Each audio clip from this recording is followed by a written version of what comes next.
নমস্কার, আমি সুকন্যা। আমার নতুন একটি ব্লগে তোমাদের সকলকে জানাই অনেক অনেক স্বাগত। আজকের ভিডিওটা শুরু করলাম রান্নাঘর থেকেই। আজকে একটু অন্যরকম রান্না করব, কারণ দিনটা ছিল কিন্তু রবিবার। রবিবার ছাড়া আমার ঘরে থাকা হয় না। অফিসের চাপ আর ব্যস্ততার মাঝে রান্না করা একদমই ভুলে গেছি। তাই আজ যখন বাড়িতে আছি ভাবলাম না, আজকে একটা অন্য কিছু করি। আর আজ বহুদিন পর ভিডিও নিয়ে আসছি। খুব আনন্দ হচ্ছে ভিডিও এডিট করতে গিয়ে। তবে সময়ের অভাবে ওই রেগুলারিটিটা আর মেনটেন করতে পারি না। তবে চেষ্টা সবসময় করে যাই, কিন্তু কি করব, ওই টাইমের অভাব। আর এদিকে আমি রান্না করছি, এদিকে আরেকজনকে দেখো এসে ডিস্টার্ব করা শুরু করে দিয়েছে। যাই হোক, আজকে বাড়িতে বানাবো ফ্রাইড রাইস আর চিলি চিকেন। ওই বলেছিলাম না, রবিবার হলেই আমাদের বাড়িতে এক জমজমাটে আয়োজন হয়। তো চিলি চিকেনটা আমি সেকেন্ড টাইম বানাচ্ছি, আগে আরেকবার বানিয়েছিলাম, সে বহুদিন আগের কথা। যাই হোক, চিকেনটা ভালো মতো ধুয়ে নিয়ে ওই সব মশলাপাতি যা দেয়, নুন, হলুদ, সব রকমের মশলা, লঙ্কার গুঁড়ো, জিরের গুঁড়ো, ধনিয়ার গুঁড়ো আর সামান্য পরিমাণ ওই সয়া সস দিয়ে ভালো করে চিকেনটাকে মেখে কিছুক্ষণ রেখে দেবো। আর চিলি চিকেনের সব থেকে বেস্ট জিনিস হচ্ছে সয়া সস, যেটা ছাড়া একদমই কিন্তু ফ্লেভার আসে না।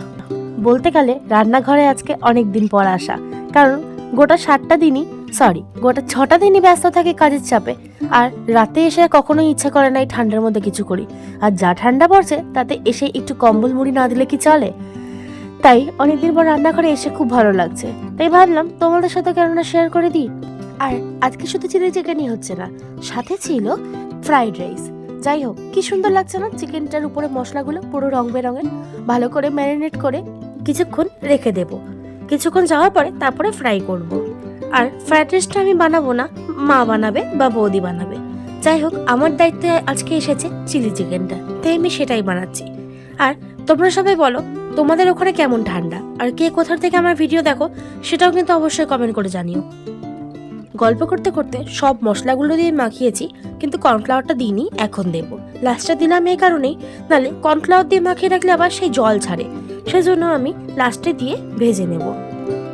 আর সব থেকে মজার জিনিস হচ্ছে, চিলি চিকেন বানানোর আগে ওই চিকেন পকোড়া দেখলে লোভ সামলানো যায় না, মনে হয় গরম গরম এক দুটো মুখে দিয়ে দিই। আর এদিকে আমি বেশি করে আদা কুচি, রসুন কুচি আর একটা লঙ্কা চিড়ে রেখেছি। রসুন দিয়ে পুরো কাজটা হয়। এদিকে পেঁয়াজ আর এদিকে ক্যাপসিকাম ডুম করে কেটে নিয়েছি। আর রসুনটা একটু বেশি করে দিতে হয়, এই কারণেই রসুনটার জন্য মেন ফ্লেভারটা আসে। এখন আমি কড়াই বসিয়ে দেবো। চিলি চিকেনটা হতে খুব একটা বেশি সময় নেয় না, তবে ওই ভাজতে যতটা সময় নেয় এটাই আর কি। এরকম কনকনে শীতে এই চিকেন পকোড়া আহা জমে যাবে, সাথে যদি একটু থাকে কফি। তবে আজকে কোনো কফি বা চিকেন পকোড়া কোনোটাই হবে না, কারণ আজকে ডিরেক্ট আমি চিলি চিকেন বানাবো, মানে ওই গ্রেভি বানাবো আর কি। কারণ এটা দুপুরের জন্য বানাচ্ছি, সবাই খাবো আমরা ওই ফ্রাইড রাইস আর চিলি চিকেন। আমি একটু ডিপ ফ্রাই করব, কারণ না হলে ওই কাঁচা কাঁচা থেকে গেলে একদম ভালো লাগে না। আর চিলি চিকেন তো খুব একটা ফোটাতে হয় না, যে ওই চিকেনটা সেদ্ধ করার ব্যাপার থাকে, গ্রেভিটা হয়ে গেলে লাস্টে নামিয়ে দিলেই হয়। সেই কারণে একটু কড়া করে ভাজবো, যাতে ভেতরটা আবার কাঁচা না থেকে যায়। যাই হোক, প্রায় পকোড়া ভাজা হয়ে গেছে, আর কিছু আছে, হয়ে গেলেই আমার চিকেন পকোড়া ফ্রাইটা হয়ে গেল। তোমাদের সাথে গল্প করতে করতে আমার অর্ধেক কাজে এগিয়ে গেল। এখন ওই কর্নফ্লাওয়ারটা একটু গুলিয়ে নেব, যেটা আমাদের চিলি চিকেনের মেইন জিনিস। আর এই কর্নফ্লাওয়ার দেখে একটু গরম গরম স্যুপের কথা মনে পড়ছে। ঠান্ডার মধ্যে একটু চিকেন হালকা করে দিয়ে বা অল্প ডিম দিয়ে, নানা রকম ভেজিটেবল দিয়ে স্যুপ, একটু কর্নফ্লাওয়ার দিয়ে, কি যে ভালো লাগে খেতে। আমার তো দারুণ লাগে। একটু পেঁয়াজ কুচি, নানা রকমের ভেজিটেবল দিয়ে, ঠান্ডার দিনে এর থেকে ভালো খাওয়ার মানে আর কিছু হয় না। এই যে রসুনগুলো দিয়ে দিলাম, অনেকটা পরিমাণ রসুন দিয়েছি, কারণ রসুন দিয়েই তো রান্নাটা হয়, এখানে আর কোনো মশলার দরকার হয় না। আর রসুনের জন্যই আসল ফ্লেভারটা আসে। আর এই রসুন ভাজার গন্ধ কার কার ভালো লাগে অবশ্যই কমেন্ট করে জানিও। এই রসুন যখন ভাজি, গন্ধে যেন আমার মনটা ভরে যায়, খুব ভালো লাগে রসুন ভাজার গন্ধটা। কালারটা যখন চেঞ্জ হয়ে যাবে তখন বাকি জিনিসগুলো দেবে। পেঁয়াজ ক্যাপসিকামটা ছাড়ার পরে স্বাদ মতো নুন, লঙ্কার গুঁড়ো আর ওই চেরা লঙ্কাটা দিয়ে ভালো করে একটু নাড়াচাড়া করে সেদ্ধ করতে দেবো।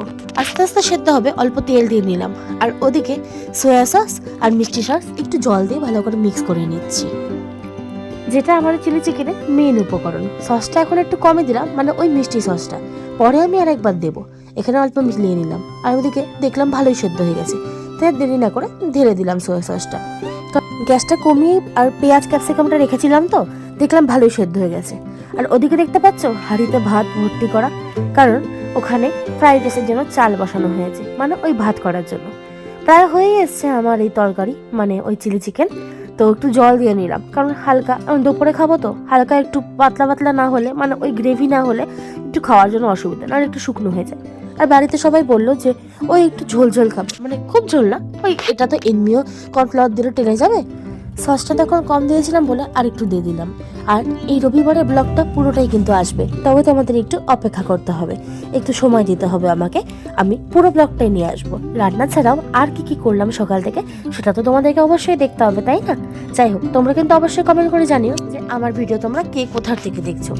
কথা বলতে বলতে দেখো রান্না হয়ে গেল, চিকেনগুলো দিয়ে দিলাম। চিকেনটা দিয়ে বেশিক্ষণ তো রাখবো না, কারণ কি অলরেডি এটা করাই থাকে। যাই হোক, একটু নাড়াচাড়া করেই নামিয়ে দেবো। ও হ্যাঁ, গল্প করতে করতে তো একটা কথা বলতেই ভুলে গেছি, আমি কিন্তু কর্নফ্লাওয়ারটা দিয়ে দিয়েছি। দেখতে পাচ্ছ তো জল অনেক কমে এসেছে। আর আমি একটুখানি জল দিলাম, কারণ পাতলা করব বলে একটু ফোটাবো, কারণ নাহলে চিকেনটা আবার সেদ্ধ হবে না। কড়া করে ভেজেছি, তবুও একটু সেদ্ধ না করে যেমন কেমন লাগে যদি ভেতরটা কাঁচা থাকে, সেজন্য অল্প জল দিয়ে ফুটিয়ে নিচ্ছি। আর কর্নফ্লাওয়ার আমি দিয়ে দিয়েছি, তাই এখন একটু পাতলা থাকলেও কিছুক্ষণের মধ্যেই এটা একদম টেনে যাবে। পুরোপুরি ফুটতে শুরু করে দিয়েছে। কালারটা কি সুন্দর এসেছে না? এই চিলি চিকেনের একটা মজা, কালারটা খুব সুন্দর আসে। তবে রান্না প্রায় শেষ, এখন আমি একটু লবণ টেস্ট করার জন্য নিয়ে নেব। এই দেখো নিয়ে বসে পড়েছি। তবে সত্যি কথা বলতে চিলি চিকেন থেকে চিকেন কষা আমার অনেক বেশি প্রিয়। যাই হোক, আজকের মতো এখানেই শেষ, বাই।